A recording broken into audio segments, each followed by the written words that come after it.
শুরুতে যে খবরে আমরা নজর রাখবো, রেড রোডে একদিকে ধর্নায় মুখ্যমন্ত্রী, কেন্দ্রীয় বঞ্চনার অভিযোগে অন্যদিকে রাজ্য সরকারের বঞ্চনা।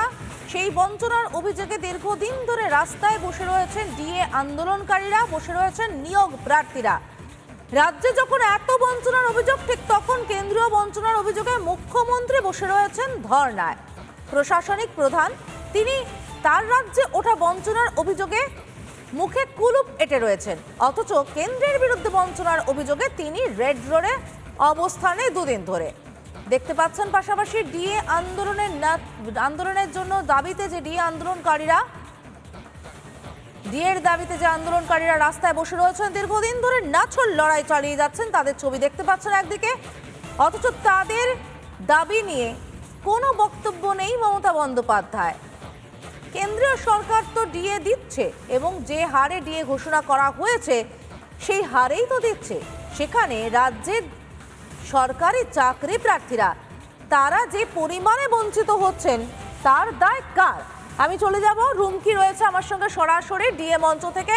রুমকি, ডিএর আন্দোলনে যারা লাগাতার লড়াই চালিয়ে যাচ্ছেন তাদের বঞ্চনার কথা কোথাও মুখ্যমন্ত্রীর মুখে একবার নেই, কি বলছেন তারা? সংগ্রামী যৌথ মঞ্চের সদস্যরা যারা রয়েছেন সমাদৃতা, তারা বলছেন যে মুখ্যমন্ত্রী মমতা বন্দ্যোপাধ্যায় তাদের বঞ্চনার কথা বলছেন না, এমনকি তাদের কথা বলা হচ্ছে না, এমনকি হুমকিও দেওয়া হচ্ছে। মুখ্যমন্ত্রী মমতা বন্দ্যোপাধ্যায় এর আগেও দিয়েছেন। এই মুহূর্তে সংগ্রামী যৌথ মঞ্চের সদস্যরা তারা যে আন্দোলন, সেই আন্দোলন চালিয়ে যাচ্ছেন লাগাতার। তাদের এই অবস্থান বিক্ষোভ চলছে, 373 দিন ধরে তারা বসে রয়েছেন, এমনকি অনশন করেছেন এর আগে 40 দিন এবং আবারও তাদের অনশনের 15 দিন পেরিয়ে গিয়েছে। এই মুহূর্তে যারা সদস্যরা রয়েছেন তাদের কাছ থেকে একটু কথা বলে নেওয়ার চেষ্টা করব।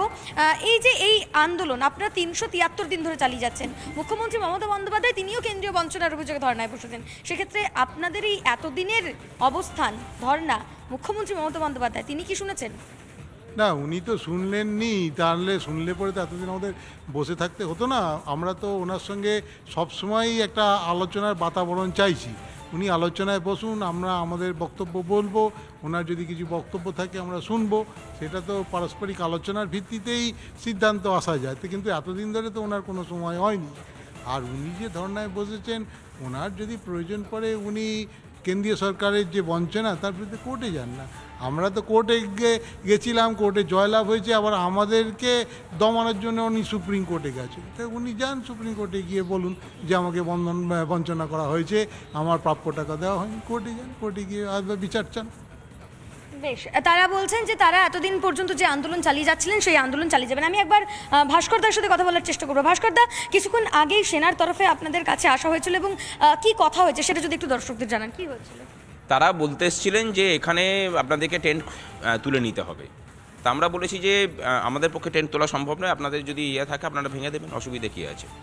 যেটা শুনতে পেলাম পরে যে মাননীয় মুখ্যমন্ত্রী নাকি এখানটাকে করেছেন, যে তাহলে ওরা কী করে বসে আছে এতদিন থেকে, মানে ওনার উস্কানিতেই এই কাজ করতে এসেছিলো। তো আমরা বলছি যে মানে সেনাবাহিনী হোক আর পুলিশ হোক, যেই হোক, আমরা বলছি যে এখান থেকে যদি তোলার ক্ষমতা থাকে তুলে দিন, অসুবিধা কী আছে, তুলে দিন। আমাদের এখানে হাইকোর্টের নির্দেশে বসে আছি, আমরা এখান থেকে উঠবো না। যদি মানে দরকার হয় ওদের কাছে যারা আছে তাদের সবার কাছে বন্দুক আছে, গুলি চালাবে। বেশ, আপনাদেরকে বলা হয়েছে।